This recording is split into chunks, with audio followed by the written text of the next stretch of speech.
In 2024, Cal Poly women's soccer was a near favorite to win the Big West. Instead, they finished near the bottom. Their head coach retired and leaders graduated. So how did a team come from collapse and right back into contention in just 1 year? The answer comes from a familiar face, but in a whole new system. Jonathan Z., Dylan Allen, and Matthew Murin explain the fall and resurgence of the program in 3 chapters, utilizing a combination of interviews online and from Mustang News. In the Gallup's first ever audio documentary, this is the story of how they took back their greatness.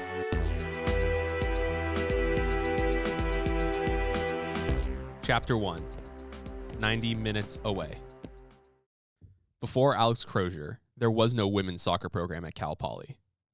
It had existed on campus as a club sport, but Crozier was their head coach as they made the jump from a club sport to Division II and finally to Division I in the mid-90s. Cal Poly had seen massive success under their first and only head coach for 33 years. But let's travel back to 2021. While Crozier's final few seasons with the Mustangs were the resurgence of a dormant program, the outcomes left a lot to be desired. The Mustangs dramatically outperformed expectations in 2021. They tied for first place in the regular season after being ranked 7th in the preseason coaches poll. A 2-0 loss to Irvine to close the regular season led to them being co-champions. However, they had a chance at revenge in the Big West Championship. The Mustangs faced off against the Anteaters once again in the championship match. NCAA tournament. The Anteaters of UC Irvine with a 1-0 victory today over the Cal Poly Mustangs. And their hopeful season came to a close. Midfielder Camille LaFace said before the 2022 season that saying the team was just a goal away was a slap in the face. A 1-0 victory in San Diego was enough to earn the regular season Big West title outright for the first time since 2013. But once again, the Mustangs could not deliver in the playoffs. Their second straight Big West tournament journey would end in their first match. A disappointing 1-0 loss to Long Beach State ended their season. Big West Goalkeeper of the Year, Mackenzie Samuel, had 5 saves on the evening, but that didn't matter as Beach sophomore Summer Lasky puts a goal through, the first and only of the night, and that goal would send Long Beach State to the Big West Conference Championship. Despite taking a plurality of first-place votes in the Big West preseason polls, Cal Poly again was placed second in the polls for 2023. Coach Crozier said that the team was not resting on past success heading into the year, and hopes were once again high that the team could get over the hill. In 2023, Cal Poly made it back to the finals once more. Once again, just 90 minutes from a Big West title, UC Irvine denied them and sent them packing. For goalkeeper Glo Hinosa clears it to her teammates, and that does it. UC Irvine defeats Cal Poly women's soccer 1-0 in the Big West Championship match. And now we've arrived at 2024. Cal Poly had won 2 regular season titles in the past 3 years, but never got the ultimate prize of the postseason chip and an NCAA bid. Looking at these past few years, now it really felt like this was going to be the year. The team was returning nearly every contributor from the past season. The team was anchored by reigning Big West Offensive Player of the Year Emma Brown and the 2022 Big West Goalkeeper of the Year Mackenzie Samuel. 14 players who scored a goal the previous season, and a dozen seniors also returned. Losing all of those players at the end of the season would mark the end of an era on the field, but the 2024 season would also mark the end of a different era.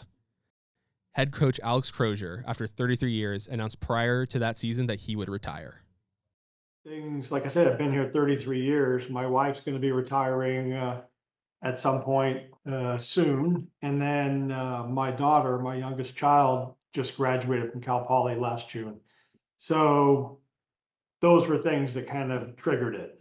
And then I think it's just to the point where I feel like I've got this program in a really good spot. It was a season that never really got off the ground. Not only that, but it turned out to be one of the most disappointing seasons in program history. Cal Poly was projected to finish second, but did not even come close to expectations.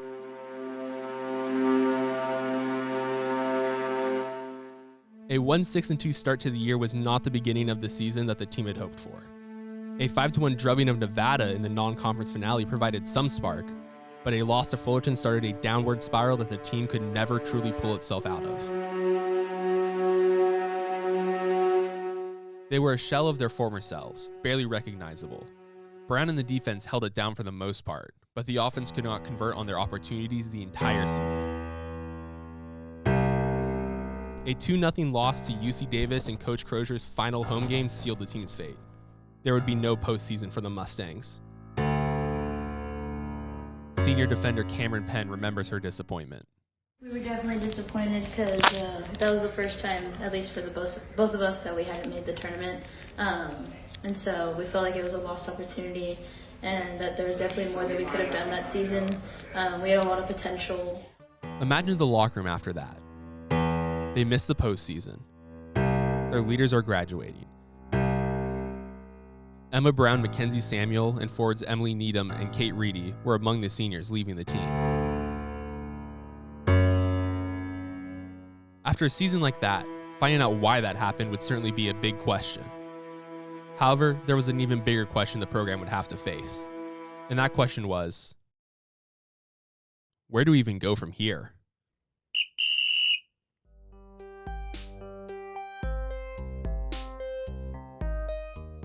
Chapter 2, Back Where It All Began, The Return of Bernardo Silva. When Cal Poly women's soccer lost their final game of the season and final game under head coach Alex Crozier, the search for a new coach began. The new hire for Cal Poly would follow a 33-year stint from Crozier as he took the program from the club level in the early 90s all the way into Big West contenders.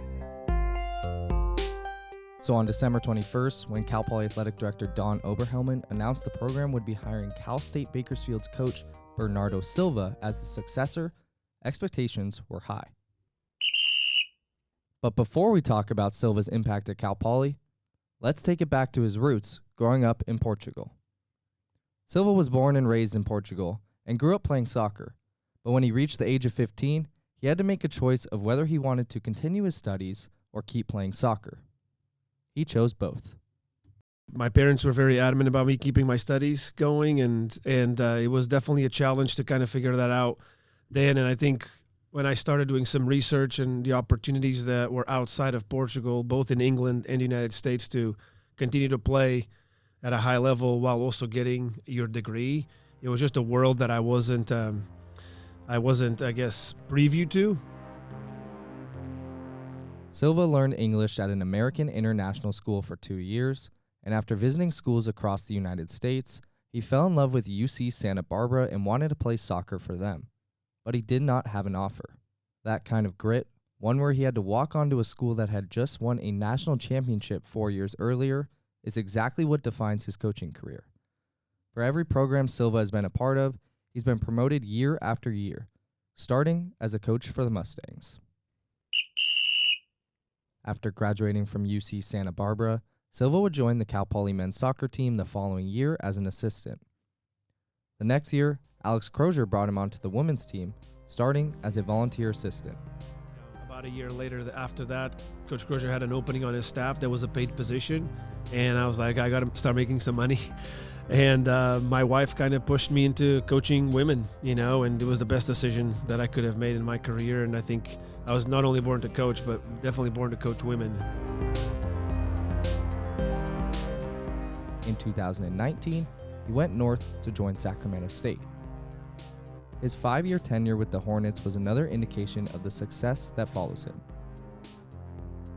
Silva started as a volunteer coach, similar to the first position he had underneath Crozier.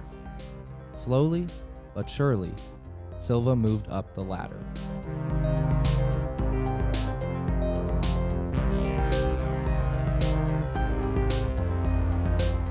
He was promoted to associate head coach after the 2019 season, and the Hornets saw unprecedented success with their 17-match unbeaten streak. The success from Silva's time as a Hornet led him to landing his first head coaching job after the 2022 season, as Cal State Bakersfield would hand him the reins to the program. This was a huge leap for Silva, but there was nobody that was more ready than him. Cal State Bakersfield, I leaned really hard on the underdog side of the city of Bakersfield in general, and we built an underdog empire. Silva was not lacking experience. But how would he respond as a head coach, the guy everyone looks to when things go wrong? And what kind of team was he being handed in Bakersfield? The Roadrunners had just joined the Big West in 2020 and finished near the bottom of the conference in back-to-back years. Outside of one winning season in 2019, the Roadrunners had 20 losing seasons, dating back to 2000. Silva was determined to turn that around.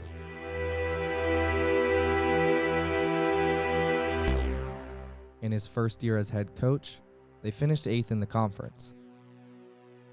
When his second season started in 2024, it seemed they were destined for another season of despair. When conference play came around, Bakersfield was met with a 1-0 loss to Hawaii in their first game. But something flipped after that. The team won 3 out of their next 4 games, and they finished conference with a 4-3-3 record. This earned them the 5th seed out of 6 in the Big West Championships. For the first time in school history, a Bakersfield team was in the Big West playoffs. Granted, that was only their 4th year in the conference, but the Silva-led women's soccer team was the first team to contend for a championship. And the season wasn't over. The Roadrunners clinched a date with 4th place UC Irvine, and with a 1-0 win, it set up a semifinal match with the first place team, Hawaii. And on Hawaii's home turf, the unthinkable happened. The Roadrunners scored 3 times and didn't allow a single goal, sending the team to their first ever Big West Championship title game. To be perfectly honest with you, I didn't feel like pleased. We got 5 recognitions, 4 of them were honorable mention. We have a lot of first team and second teamers on this team. Without saying it, I think the players are bringing that out on the field and wanting to prove to people that they belong in a higher standing and higher regard. But like I said, we're on a mission to bring the respect that Bakersfield deserves. And in that title game, Silva and his squad took his alma mater UC Santa Barbara to penalty kicks. We'll send up Haley Phillips with a chance to win it. Phillips tucks it home, and the Gauchos, for the first time in 15 years, have won the Big West Championship. One penalty kick away from becoming conference champions. Girls like this one have put Bakersfield and CSUB athletics on the map, and I told the girls even before this game that I was proud of them and I loved every single one of them, and they need to be proud of themselves for everything that they've done for the department and for our programs. And for Kim Garcia, a Bakersfield player that was in tears after the loss, Silva was the perfect coach for her in the 2024 season. I just think me and Bernardo's style complement each other really well. He said if you just go out there and leave it all on the field, you're going to be successful, and that's what I try to do every time I step on the pitch. The historic season for Bakersfield ended in a poetic loss against the school Bernardo played at, but it marked a turning point for his career. Just a little over a month later, Silva was handed the keys to another Big West program. This time, a dream destination for both Silva and his family. It's a dream job because this place has everything to be successful. Academic excellence, facilities, support, community, beach. I mean, what do we not have? You know, I mean, it's a dream job. And an opportunity to raise my family. You know, I got three little ones. My wife is beaming of excitement to be moving to San Luis Obispo for us to raise our family. But it's also an ideal location for recruits wanting the all-around college experience. After Silva was announced as the head coach, the program brought in a number of experienced players, with 8 transfers coming in ahead of the 2025 season. 3 defenders, 3 midfielders, a forward, and a goalkeeper. Between the 8, they combined for over 15,000 minutes played and 174 starts across their collegiate careers. One of those was graduate student and midfielder Madeline Doherty, who joined the program after a 3-year starting role at Sacramento State.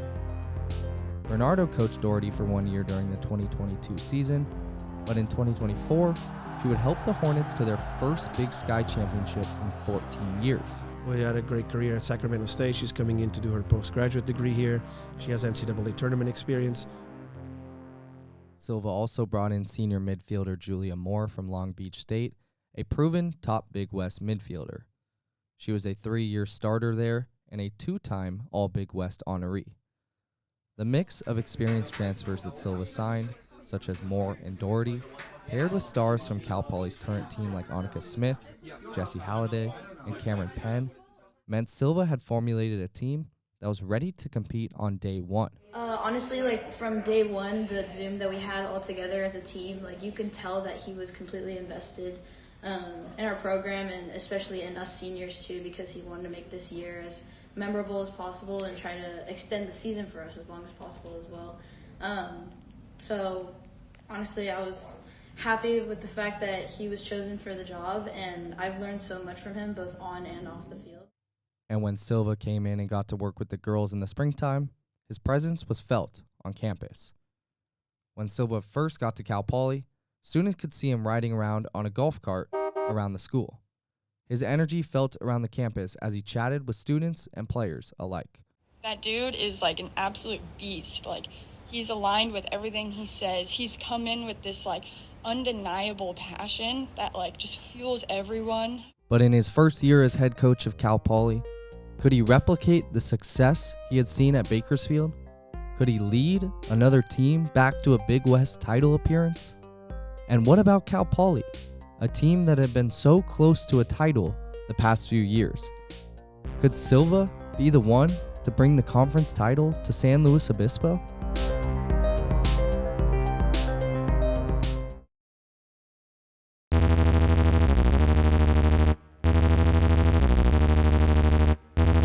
Chapter 3, the 2.0 update drops. For the first time in program history, Cal Poly women's soccer had a new coach, and with that, a new identity entering a season.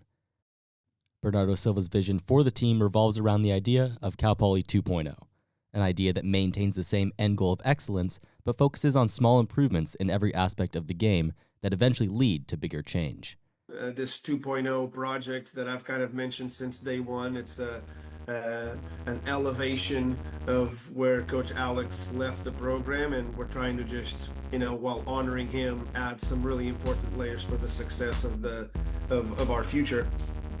His approach maintains the same values that have historically driven the program under Coach Crozier, but he equates his style to an iPhone update. Things get a little faster, you get a bit more energy, and you get some new gadgets and tactics that you didn't have with the old version. So Silva brought in a lot of change into Cal Poly's program, but he came from a culture from success, and most importantly, he instilled a new mentality into his players. I think I bring a level of grind that others don't. I am a grinder. It does not matter what the weather is. It does not matter what the referee calls. You grind. It doesn't matter how tired you are. You grind. Coming into 2025, the team had one goal: get back to the Big West Championship. The veterans of Cal Poly's program have bought into Silva's game plan. On the offensive side of the field, co-captain Jessie Halliday and Annika Smith, Cal Poly's #1 and #2 goal scorers from 2024, both returned more experience and more driven. On the defensive side, the Mustangs' backline got gutted by the graduation of 3 starters, including captain Emma Brown. Cameron Penn was all that was left to pick up the defensive slack. She, along with Brennan Cole, who moved back into defense from a midfield role, were going to be key in Silva's effort to revive Cal Poly's defensive line in the new year. The Mustangs' journey was never going to be straightforward, and the team started the year with 5 straight draws, unbeaten but without a win. Despite the lack of outright wins, the start to the season had a lot of bright spots, including Jessie Halliday, who scored 2 goals in the season opener and was absolutely dialed in her approach to the game. Like at practice, like sometimes like if I'm a little tired, I didn't sleep well and stuff like that, like I feel like I get excited even more to practice because I'm like, you know what, like if I can do it when I'm like not feeling 100%, like let's go, like bring it on. But then came Las Vegas, UNLV hosting Cal Poly in early September. Jesse Halliday returning to the field after missing 2 games, and rounding out the Mustangs' new look, redshirt freshman Shannon Porubsky getting her first start in net. That's where it started. With a fresh perspective in place, Cal Poly 2.0 got its first win of the season. From that point on, they didn't slow down.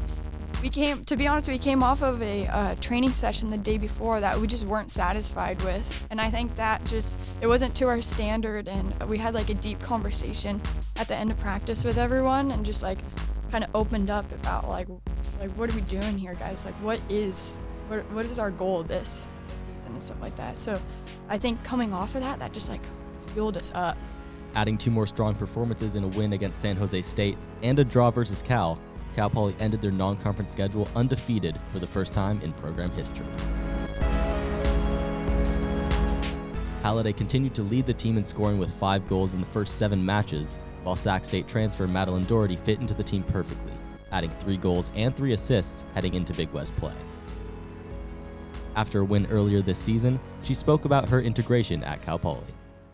Bernardo has laid out such a good foundation for the culture here, so it was really easy to fit right in, and I'm all about winning and building connections, so I think just making those little connections, little moments, all the small details really helps build relationships with everybody. Connection between the players and full belief in their system was going to be necessary going into conference play, as the team's biggest challenges were yet to come. Cal Poly hit their first major bump in the road against UC Santa Barbara in the Big West opener, falling 3-1. The team yet to lose in 2025 now needed to uncover one more part of the Cal Poly 2.0 identity. What happens after they fall short? How does the team react to defeat? In the case of Cal Poly women's soccer, they answered the call with fire and certainty. And while the Mustang offense had already been cooking with gas, Cal Poly's defense stepped up to the challenge in the Big West. Shannon Porubsky and the Mustang backline earned 5 shutouts in 10 Big West matches. The Mustangs went on a 6-1-2 run, earning 20 points, the number 2 seed in the Big West, and a first-round bye in the Big West tournament. They finished the season 8-2-9 overall, going undefeated at home for the first time in 21 years. Leading the charge, the 2 leading goal scorers in the Big West, Jesse Halliday and the 2025 Big West Offensive Player of the Year, Annika Smith. I think everyone this season is on the same page and is like super committed to this team, and I'm so grateful for everyone around me because they just put in a great shift every single day, even during practices. So I think just the mindset from last year to this year is just a huge difference. The Mustangs' high-powered offense wasn't the only part of the team rewarded, as after moving from her midfield role in 2024, defender Brennan Cole won Big West Defender of the Year.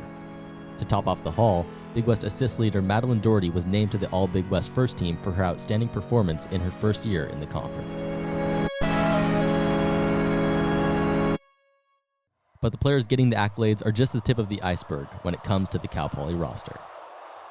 Late in the season, clutch goals from new faces like Izzy Madison and Ashley Brewer finished out crucial results in the team's final 2 matches and locked up the number 2 seed. We call them our game changers, players that come off the bench.